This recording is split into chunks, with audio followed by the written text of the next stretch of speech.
Today we're going to learn how to build a receipt scanner in just a few minutes with the Genius Scan SDK.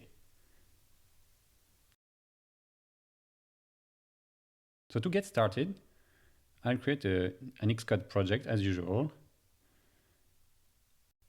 For this demo, I'll select a SwiftUI project and demonstrate how to integrate the SDK with SwiftUI, but the SDK can also integrate easily with UIKit.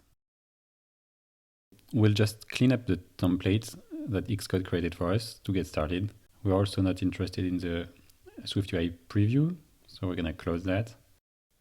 And now we can start integrating the SDK. First, we need to add the package dependency.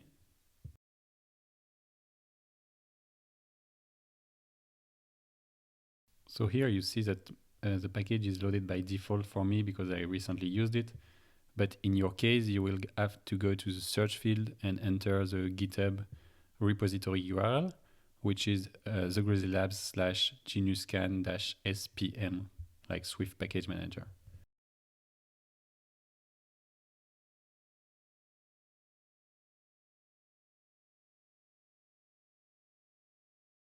We need to link the framework with our app target, and we can add the package.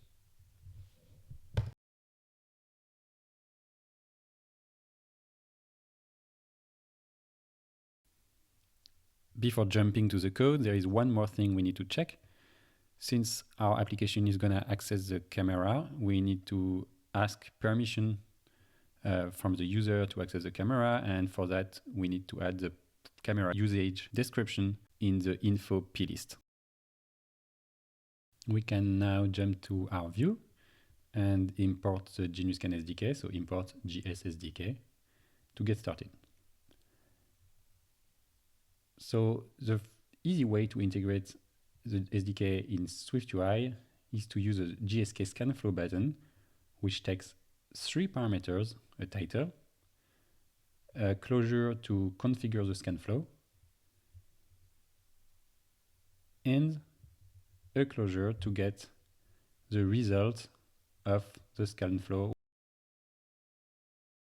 So we are implementing these 2 callbacks as private methods in our SwiftUI view. The first method returns a scan flow configuration, and the second method is just there to handle the scan flow result.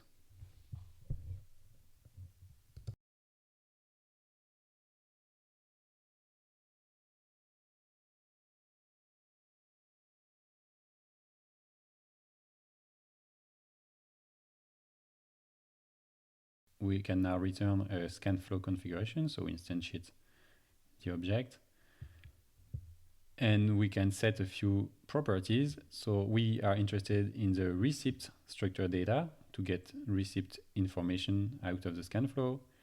We disable the multi-page scanning because we just want to scan one receipt, and we also skip the post-processing step of the scan flow because in our case, we are not interested in letting the user change the filter or the cropping area of this receipt. But that's totally something you could keep enabled in your application. Then we can just return the configuration. At this stage, we can already build and run our project to see the scan flow on a real device.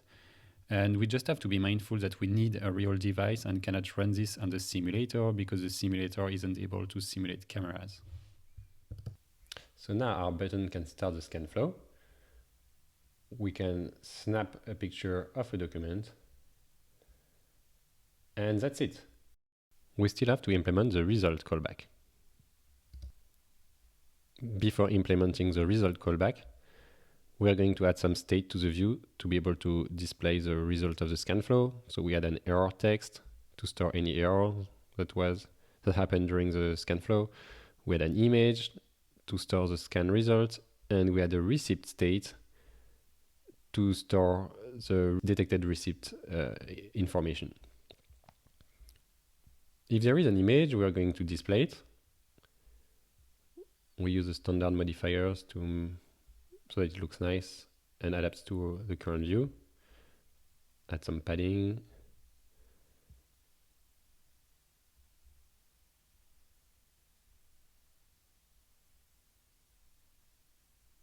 Now we can also display any error. So we check if there is an error text. If so, we display it.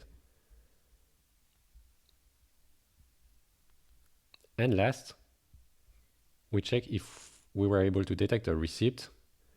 If so, we display any field that has been successfully detected.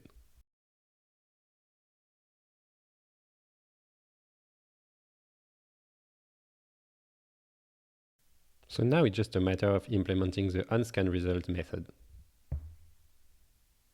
So we'll switch over the button result.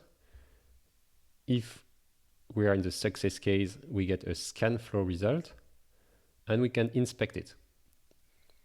First, we check if there is a scan in it. That should be the case because the scan flow finished successfully. Just in case we set an error.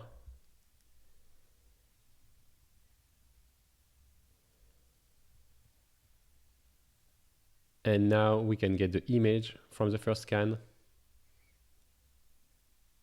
and set it on the image property of our view so that it's displayed. We use the enhanced file path property of the scan to get the cropped, filtered image.